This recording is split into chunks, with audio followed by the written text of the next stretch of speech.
রাজনীতি, সমাজনীতি, খেলা অথবা বিনোদনের সেরা 10টি খবর নিয়ে আমি অর্ণব শুরু করছি আজকের ডিজিটাল।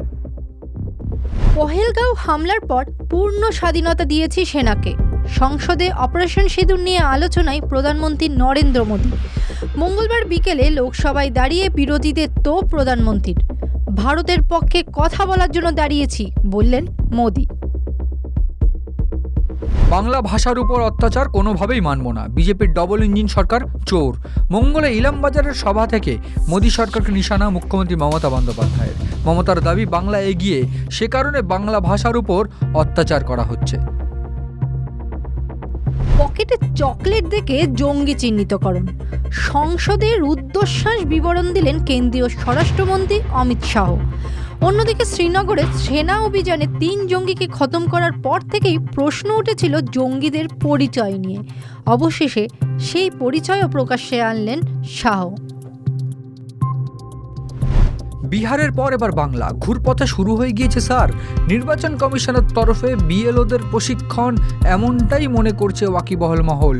ওদিকে বীরভূম থেকে মুখ্যমন্ত্রীর হুঁশিয়ারি, রাজ্য সরকারের অধীনেই কাজ করতে হয় সরকারি কর্মচারীদের।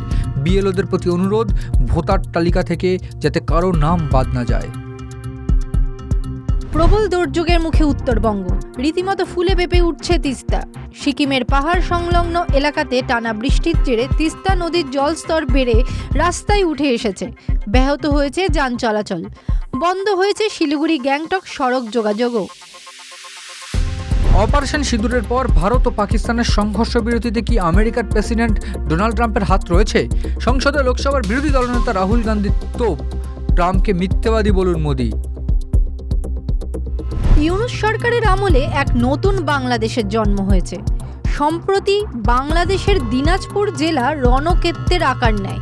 বিএনপি ও এনসিপি 2 দলের নেতাকর্মীদের মধ্যে বচসা, সেখান থেকেই সংঘর্ষ। 2 রাজনৈতিক দলের বহু কর্মী গুরুতর জখম হয়। যুদ্ধ থামানোর জন্য রাশিয়াকে 50 দিনের সময়সীমা বেঁধে দিয়েছিলেন ট্রাম্প। অন্যথায় 100% শুল্ক চাপানোর হুঁশিয়ারিও দিয়েছিলেন। এবার সময়সীমা কমিয়ে 10 থেকে 12 দিন পুতিনকে সময় দিলেন মার্কিন প্রেসিডেন্ট ডোনাল্ড ট্রাম্প। মোহিত সুরির ছায়ারা বক্স অফিসে রীতিমতো ঝড় তুলেছে। 18 জুলাই মুক্তিপ্রাপ্ত আহান পান্ডে ও অনিত পাড্ডা অভিনীত ছবিটি বিশ্বজুড়ে 350 কোটি টাকারও বেশি এবং ভারতে প্রায় 256 কোটি টাকা আয় করেছে। কলকাতা সহ দক্ষিণবঙ্গের একাধিক জেলায় মঙ্গলবার ভোররাত থেকেই শুরু দফায় দফায় বৃষ্টি। হাওয়া অফিস জানিয়েছে সপ্তাহ জুড়েই চলবে এই বৃষ্টির পালা। কলকাতায় বেশ কয়েকদিন মেঘলা আকাশ ও মাঝারি বৃষ্টির সম্ভাবনা রয়েছে।